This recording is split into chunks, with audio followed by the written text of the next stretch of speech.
It's 4 p.m. Christmas Eve. Yeah, we're bringing developing news and the stories behind the headlines. This is Storycon, the Story Conference.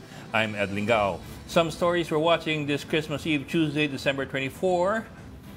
President Bongbong Marcos is scheduled, or the British say scheduled, to approve the proposed 2025 national budget on December 30. The ceremonial signing will be held after the commemorative events for Rizal Day. PBBM earlier delayed the signing of the General Appropriations Bill, or GAB, for further review.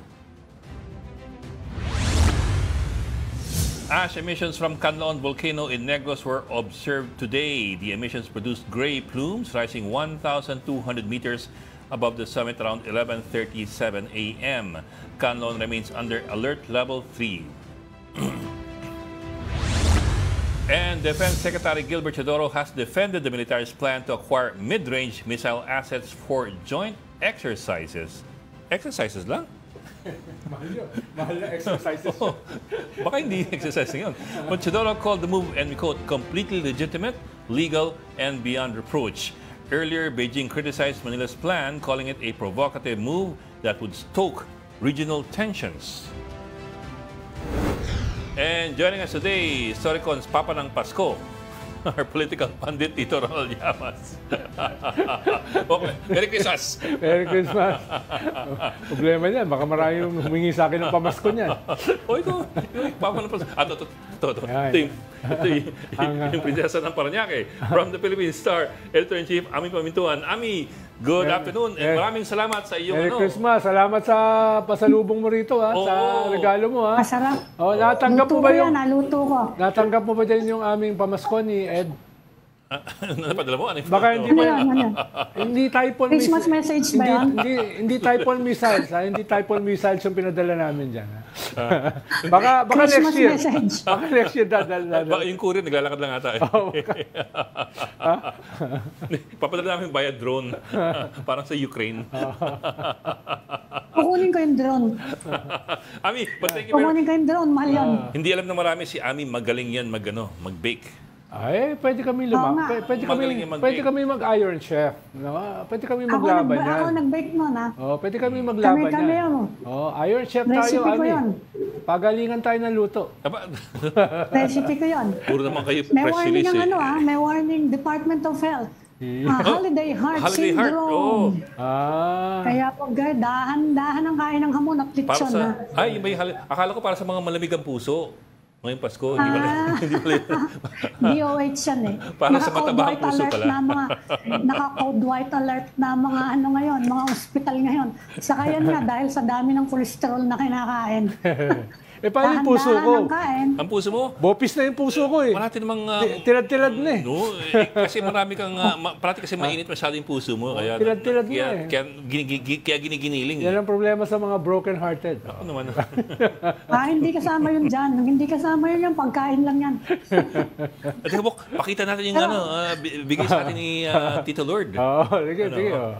Magaling kay Tito Lord, di ba? May royalty, baka manghingi na royalty. May piatos pa, May piatos sa background. Hindi sa... baka manghingi ng royalty. Paliwanag lang, hindi sa amin galing yan. Binigay sa amin ni Tito Lord. Binigay lang. Kami, para malinaw, baka makasuhan pa kami dyan. Buong puso namin Kaya nga. Kung may kakasuhan, Lord de Vera. Bagay sa kulungan niya. Baka hingang kayo dyan ng royalty sa paggamit ng image niya. Public naman public press ko naman yun eh. Sabi ka naman. Natakot ka. Bilang sinek eh. Kailangan niya ng kailangan niya ng pondo para dun sa book niya, yung children's book niya, nawala. Yeah, nga pala. Lalo na yung part 2. Yung 10 million. Yung kaibigan Taksil. May part 2 pa yun eh. Hindi pa na ilalabas. Sinusulat pala. Actually, marami pa rito maraming Easter eggs, pero huwag natin banggitin kasi baka matrouble tayo. May tempura ba dyan o no ba? May figurine. Okay.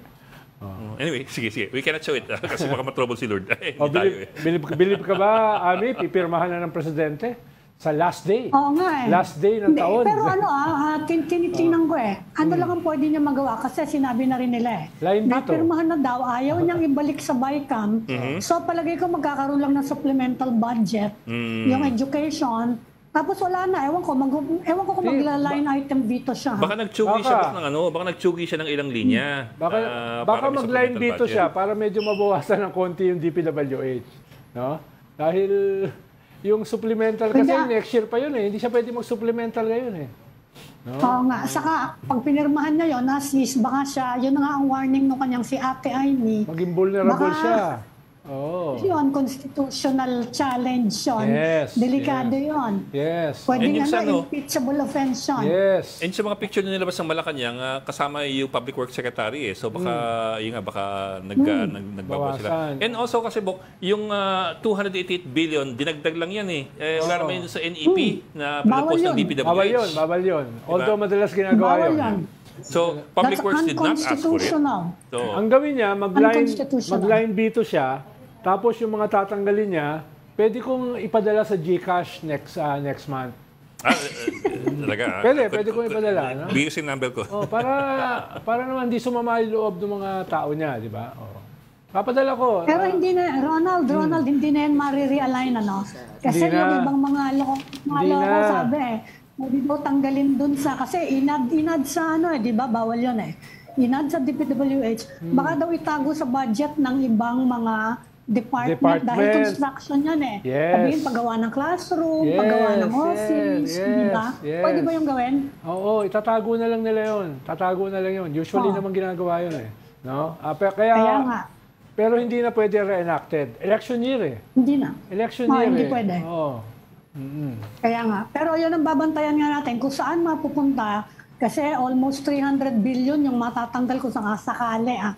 Yung dinagdag sa DPWH na unconstitutional, kung sakali kailangan i-distribute ko saan sana. I-line veto nila, tapos next year, bayaran ko na lang. No? Ganon. Ibang klase ka talaga. Bayaran ko na lang next year. 300 billion lang. Ano ba naman yun? With change. Gusto nila, petty cash ko lang yun eh. Ipasa-load mo na lang. Pasa-load, baka pwede. Ito si Ed, walang bilib sa akin. Merry Christmas pa rin kaya. Madilim. Makulimlim daw tong Christmas natin, sabi ng Pag-asa. Yan. Naulan. Because of the shear line and the monsoon. Kala ko yan ang sabi ng Pag-asa. Because it is a season of shearing. Kala ko makulimlim dahil sa ayuda. Corny. Ang corny. Shear line. It's a season of shearing. Shear line and the monsoon. Ang corny. Ano ba? Pasko na pagbigyan niyo naman ako. Isa lang magpasuga. Sige, pagbigyan. Pagdimandi ng mga to. Madilim, umuulan na dito sa Paranaque. Umuulan ba dyan? Maambon lang. Kanina malakas ang ulan. Oy, may Christmas message si BP Sara. Nakita niyo yan? Medyo forgiveness. Maganda yung message na, forgiveness. Akala ko hindi siya example, Akala ko sabi niya hindi siya magpapatawad hanggang libingan. Yan na nga, baka nag-iba na yung niya. Hindi, pero sabi niya, as Vice President, she has to send that message as Vice President. Pero kung siya personally, hindi niya mapapatawad. Diba? Sinabi naman niya yon. So, inulit lang niya actually, sinabi niya.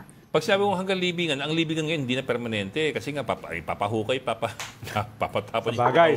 Yung taon na yun eh. Sa bagay. Natakot nga ako eh. Baka itapon din ako sa West Philippine Sea.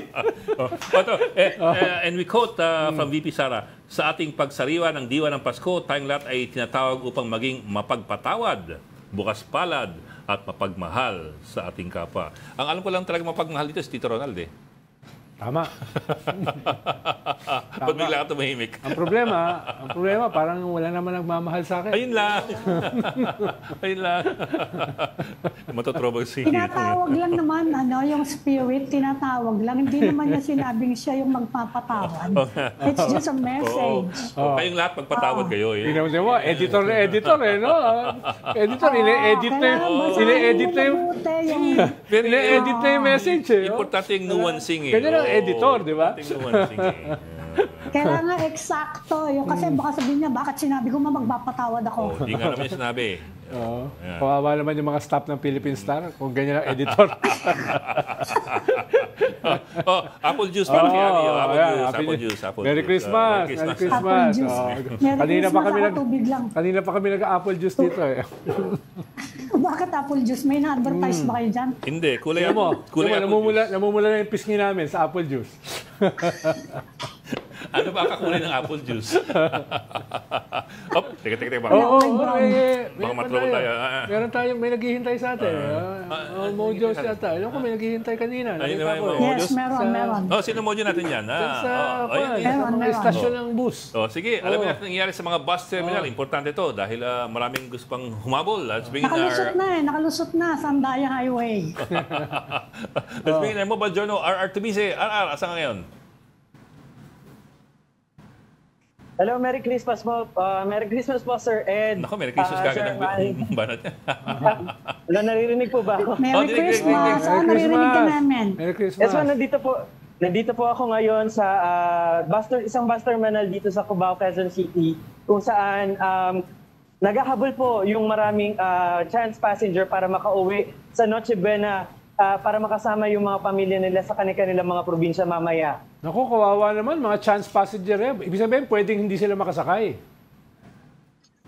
Yes po, sir. Actually, kanina yung mga na-interview natin doon sa Bicol Isarog. Actually, yung mga trans passenger doon, yung mga pasahero papunta po sa Bicol region, ay wala na po talagang masasakyan. Yung isa, yung mag-theory na nakausap natin kaninang madaling araw, tatlong station o tatlong terminal ng bus yung kanilang pinuntahan bago sila ma-line up or maiupo doon sa chance passenger seat.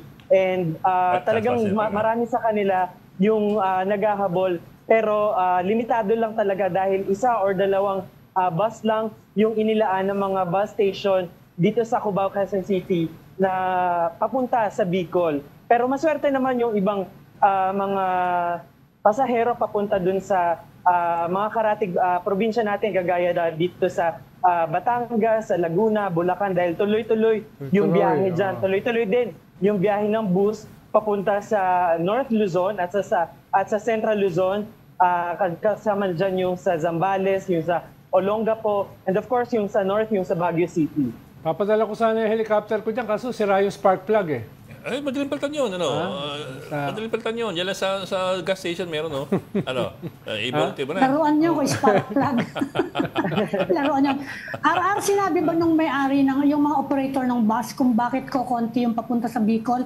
Kasi ang pagkaalam namin, the past few days, lumuluwag na yung traffic doon sa Andaya Highway. Sinabi ba nila kung bakit ko konti yung bus, marami pa rin ng tao? Yes, actually, Miss Ami, ang sabi nila talagang hindi na talaga magjujug. Gusto rin magpasko, basically, nitong mga driver natin. Gusto rin nilang, and of course, yung mga kanilang conductor. So yung mga kumpanya ng bus na may napapunta doon sa Southern Luzon, especially doon sa Bicol, hindi na talaga sila bumabiyahe, naglalaan ng bus papunta doon tuwing 25. So, at tuwing 25. So, ang talagang last bus nila ay 24 ngayong araw na ito. Pero bukas, maglalaan daw sila ng bus bukas na ng gabi, 25 na ng gabi. Holiday schedule lang pala. May holiday schedule din pala sila.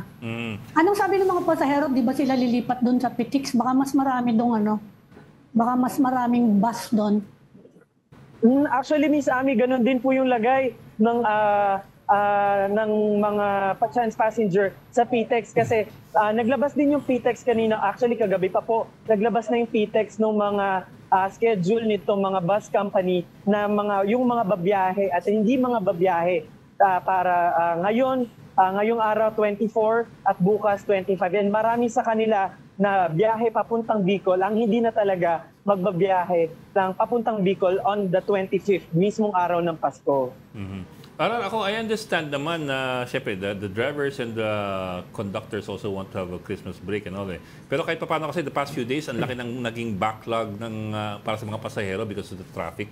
doon sa highway puntang Bicol. So I'm wondering kung may pag-asa pa bang mag-reconsider ang mga bus companies na magdagdag ng additional units for deployment. Kung hindi, matatawag silang kanyan, the Grinch of Christmas. No? Ayun nga po, unfortunately, hindi po talaga wala. So far, sa mga nakausap po nating bus company dito sa Cubao terminal, dito sa mga terminal dito sa Cubao is hindi na po talaga sila lalabas or maglalaan pa ng mga karagdagang bus ngayong araw. So yung susunod na bus na po na pauwing Bicol at yung mga bus na mula Bicol papunta naman po dito sa Metro Manila ay magre-resume bukas na po ng gabi. Kasi sabagay, kung aalis sila ngayon, di na rin sila aabot sa Christmas Eve.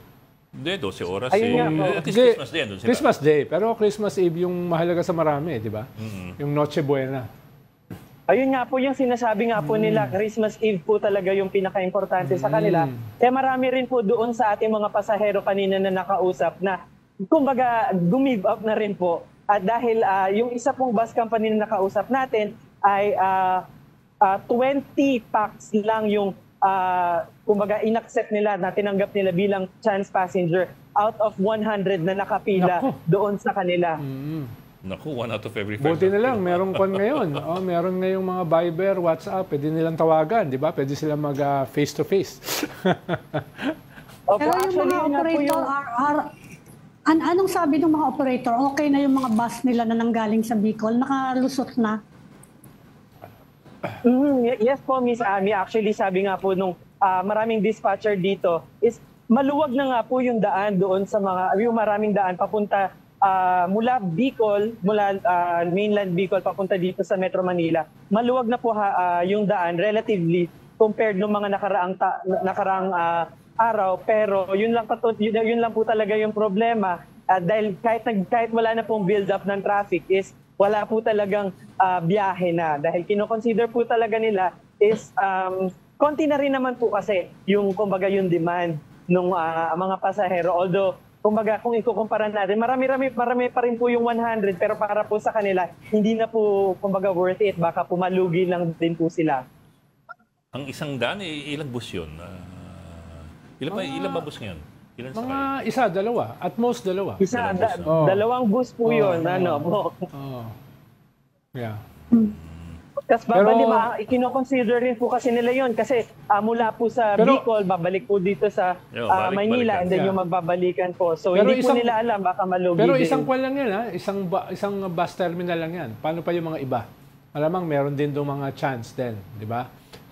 Pero dapat kasi pinaghahandaan na yan Yung ganyang mga problema, hindi naman bago yan Ang transportation kasi, ang mass transportation, ay dapat kasi hindi lang profit ang habol dyan Dahil pwede naman nilang bawiin yan sa ibang araw Kumbaga, serbisyo na nila yan sa mga tao dahil Pasko ngayon. For a few days in a year, be altruistic. Mga isa, dalawang pan lang yan Hindi naman talaga lugi. Dahil marami namang araw na humahataw naman sila dyan. No? Kaya usually ang mass transportation ay responsibilidad ng Estado.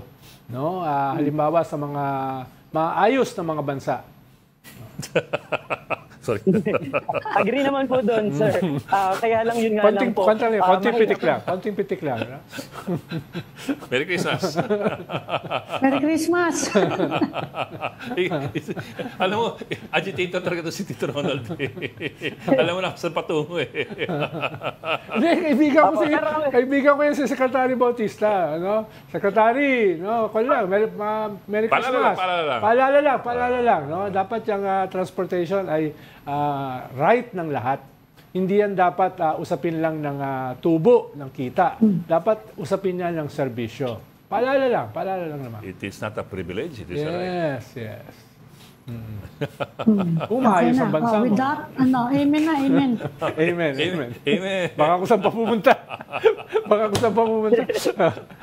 Okay, maraming salamat. RR Tubise, reporting live from Cubao, no? Are you in Cubao? Yeah. Cubao. Salamat, RR. Okay, RR. Thank you, salamat. RR. Uwi ka na. Merry Mag-Noche Christmas. Buena ka na mamaya. Merry Christmas po. Merry Christmas. Ikaw talaga, hindi mo pigilan talaga sumunod. Stigador ka talaga. Pitik na lang Hindi Merry Christmas yung ano nila. Hindi Merry Christmas yung mga pasahero. Kawawa naman yung mga pasahero, di ba? Kawawa naman. Tapos ang usapin ay kung kikita ba today. Doon ako umiinit ang ulo, yung kikita ba today? Kikita naman sila sa mga ibang araw eh. Ato 365 days, what are two of them? 2 days. Pag nga nila sabihin sa akin yan, umiinit ang ulo ko. dapat may naka-standby, no? Na yung holiday team. Oo, yan na lang yung regalo nila, di ba? And as well, it's sabi nga Tito Ronald, it's not a new problem eh. It's a seasonal problem. Actually, it's not even just once a year eh. Pati Holy Week, ganyan din eh. Hindi Holy Week. Pati araw ng patay. Kaya yan. 3 times a year. Oh. So, yun. Ikaw, yung COC mo ba na-file mo? Ha? Nagkamali ako ng pinag-filean. Sa iba yata ako nag-file. Sa Vatican ka nag-file eh. Yung problema sa iyo. Tito Ronaldo. Sige. Next election tayo mag-aabang sa iyo. Okay, you're watching Storycon on One News. We just need to take a break. We'll be right back. Bakit yung kay Ami parang napaka-seryoso at napaka-formal, no? Oo nga, saka ganda ng attire niya, pang Christmas talaga eh, no? pero gusto ko yung kay Edling. Wala naman formal yun. Parang gusto kong tuwid muna na yun. Ano yung Marites? Gusto ko yung kay Edlingao, di ba? Gusto ko yung kay Edlingao, di ba? Yun yung, magpapahuli. No? Magpapahuli. Yun yung aking slogan for the year. No? Magpapahuli. Kasi that's taking it from all the current events that have happened in the past few months. Na-corner na, pero deny pa rin. Doon ka magpaliwanag sa presinto. Doon ka magpaliwanag sa presinto. Nagpapaliwanag ka rito. Pero matagal ng joke yan, Ronald. Hindi ba? The 10th commandment, yung 11th commandment, thou shall not get caught. Yung 12th commandment, thou shall not admit. Yes, di ba? Bakit si Joby, hanggang bati na lang ba yun? Hanggang ano na lang ba si Joby? Wala namang pinapadala rito. O, teka, si Tito Ron Lamas na galing sa Vatican, baka meron kang Christmas wish and Christmas greeting. Mamaya, isipin ko muna. Hindi na, kailangan, it should be spontaneous. Spontaneous. Coming down from the heavens. Spontaneous, no? Wala akong maisip. Nag-umpisa ako spontaneous, sinabi sa akin eh. Ano rin daw eh. Sinabi, nagreklamo tuloy. Kaya napakaseryoso. Napakaseryoso tuloy naman ako. Wala naman akong wish na impeachment eh. Ano ba kayo? Wala naman akong wish na impeachment. Wala rin akong wish na ICC. Wish ko lang yan, wish ko lang. Wala rin akong wish na ICC. No? Kayo lalagyan nyo ng salita yung bibig ko eh. Bakit ang dami mong... Wala akong ganung wish. Ang dami mong hindi wish. Wala akong ganung wish. Wala akong wish na ICC. Wala akong wish na impeachment. Neutral yung greeting ko, neutral. Siyempre, Philippine Star eh. Ako rin naman, neutral ang greeting ko. Neutral yung Philippine Star. Bakit ako ba may imagine mo neutral? Hindi. Hindi ko lang nag-gets yung kay Lord. Yung unity begins with you and ends with why. Yan. Medyo malalim yun. Gets ko yung you. Spelling yun, ano ka ba? Gets ko yung you. Spelling unity. Gets ko yung you, pero what ends with the why? Unity, the word. The spelling of the word. Oo nga. Gets ko naman yun eh. Labo. Gets ko naman yun eh. Punta na tayo sa ating kwan. Pasayad yung usapan dito. Paskong-Pasko. Okay, let's check in the situation sa PTEX, sa Parañaque Integrated Terminal Exchange or PTEX. We have News 5 correspondent Elaine Pulencio. Elaine, kamusta kayo dyan? Bok Ed, ito, tuloy-tuloy pa rin yung pagdating ng mga pasahero dito sa PTEX at ayon nga sa mga nakausap natin kanina, may ilan na dito na aabutan ng pagsalubong sa Pasko. Kaya naman, yung ilan naman hindi na nakabili ng ticket, so magbabakasakali na lang sila na makasakay pa rin mamayang gabi. Kasi talagang ubos na or punuan na lahat ng trips here dito. Oh, grabe yung tao ha.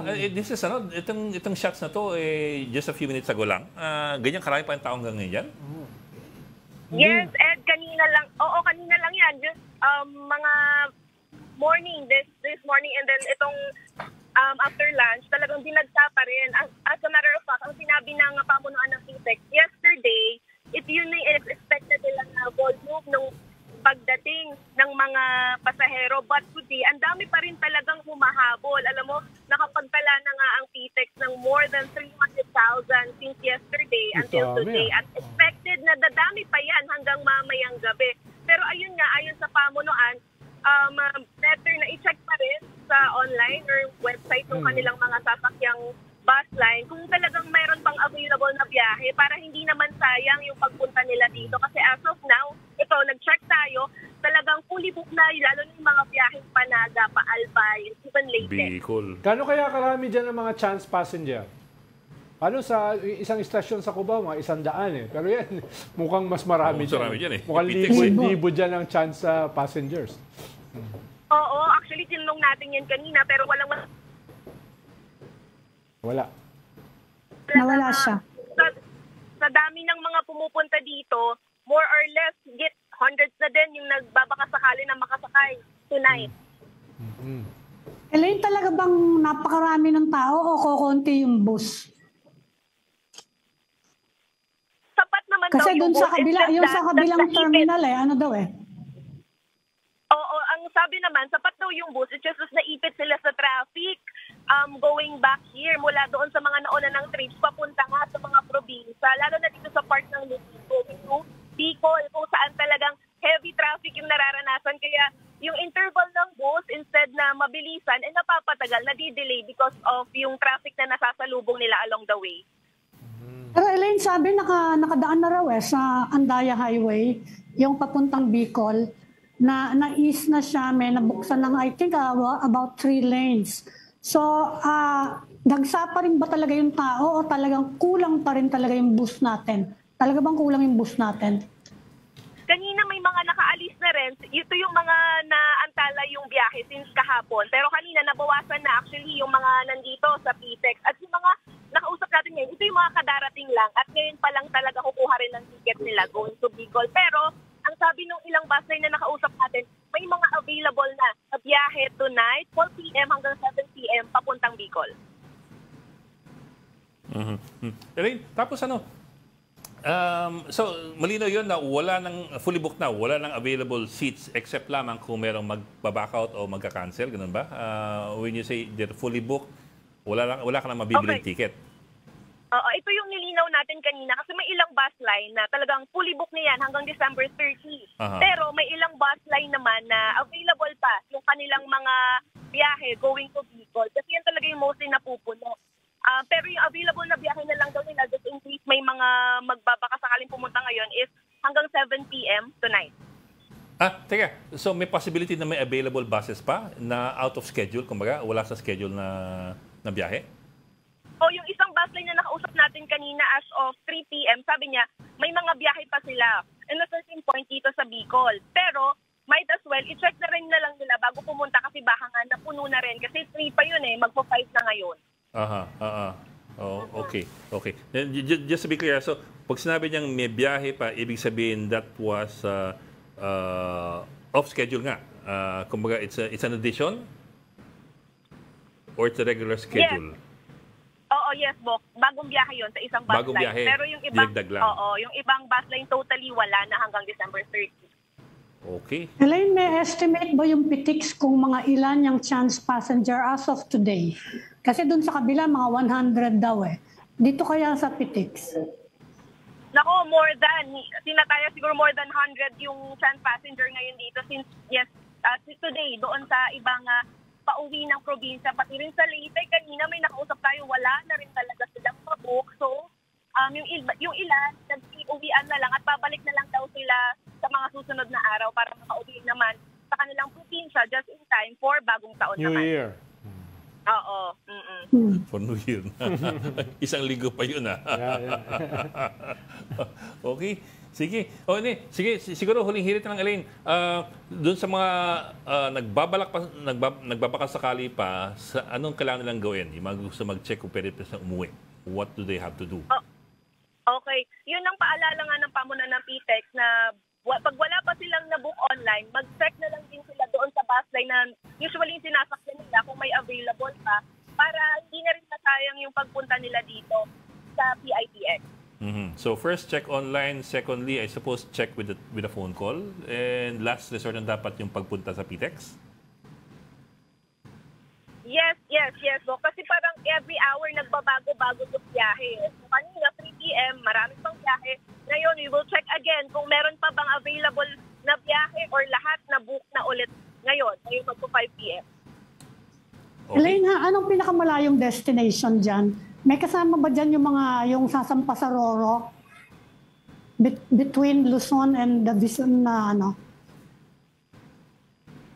I have to check with that, no? Kasi ang kanina yung parang malayong nakita namin na fully booked is Leyte, going to Leyte. Roro yan. hanggang Leyte. Yung Roro yun, yun yung Roro. Actually, Kaya dadaan siya ng Bicol. ang alam ko nga, may biyahe siya dun na, sa Roro. pa Mindanao eh. But it's been a while. Alam ko may biyahe dyan pa Mindanao. Yes. Jump ka ng Roro. Roro ka ng Roro. Kasi may problema din ngayon dun sa around Negros Island dahil sa Canlaon naman, di ba? Merong nagpapahanda yung Feebles na possible alert level 4. In fact, naka-standby kami. Pasko, naka-standby ka, baka pumutok yung bulkan ng malakas. Which one? Canlaon? Canlaon. Nagpapahanda ang Feebles na baka daw mag-alert level 4 anytime. Oh, okay. Sige, that's important. Kaya medyo malakas lang yung mga nagbabalak na magbiyahe. Baka maapektuhan yun, di ba? You try to factor that in. Along Negros, baka malakas-lakas yun, alert level 4. Nagkaroon ng ashfall. Okay, maraming salamat. News 5 correspondent Elaine Fulgencio reporting live from PTEX.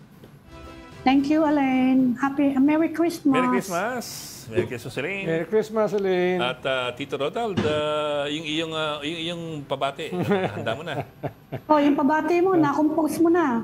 Ronald. Sabi ko nga, Walang away. Sabi ko nga, ayoko nga ng impeachment. Ayoko nga ng ICC. Teka. Ang gusto ko ibang ayaw mo sa ayaw mo bangitin. Ang gusto ko ay peace, world peace. Yun ang gusto ko. No? Sabi nga ni Alice Go. Ang gusto ko ay world peace. No? Ayan. At saka, kaunting ayuda dito sa... Huwag kang ganyan. Masabihin, bayaran tayo. dito sa... Bawin na. Sa live stream ba't wala? Puro kwan eh. Puro... Greetings. Puro, kukuha ko rito, puro mga kwan eh. Mga, ang tawag dyan? Ang tawag sa cake na yun? Ang tawag sa... Fruit cake? Puro fruit cake. Goodwill. Ako, iba pinadala ko dyan, ha? Ay, masarap. Cake yun. Masarap yung pinadala mo. Maniwala ka. Pwede bang ikwan yun? Pwede bang ikalat yung pinadala mo? Siyempre. Kikita ba? Parang kikita tayo ron, Ami. Sige. Mga kababayan, kung kayo naghahanap ng masarap na pangregalo para sa Pasko, New Year, Valentine's, at pati na rin sa mahal na araw, mag-message na po kayo kay Ami Pamintuan. Para sa lahat ng mga kaaway ko, peace na tayo, peace. Medyo marami-rami. Talaga, pag nakain kayo, mapipis kayo. Medyo marami-rami yun, yung mga kaaway ko. Oo, marami-rami yun. Magano tayo, mag-Merry Christmas tayo. Toast para kay Ami Pamintuan dyan sa Paranaque. We wish you a Merry Christmas. Apple juice. Sayang, wala kang Apple juice. dyan. Namumula yung biskin namin sa apple juice. Walang tatakto. Uy, kontra mo. Baka alam ako ginagawa natin, ha? Tubig lang yun.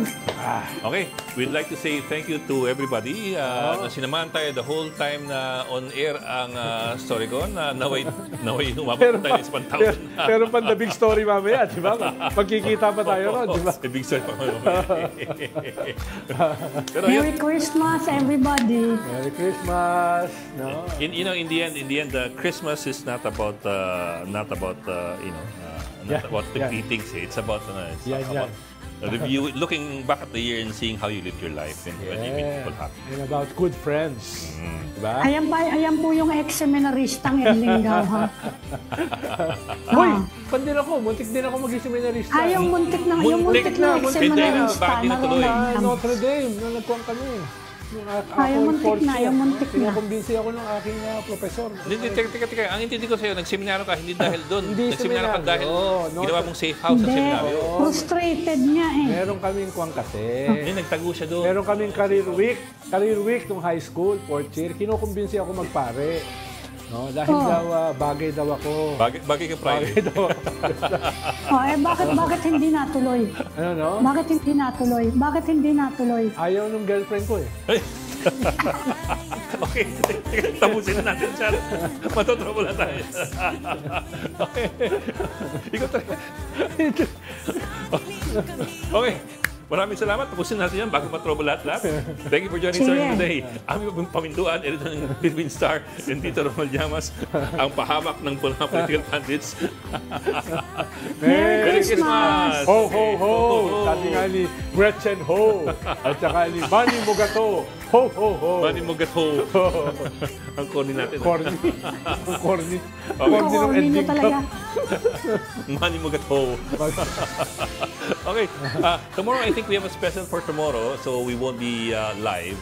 Yung parang the best of yung papalabas natin bukas eh. We'll be back live. Hindi rin ako kasama ron. Kasama ka doon. The best. Kasama ka doon. Ako ata hindi kasama doon. Okay, maraming salamat.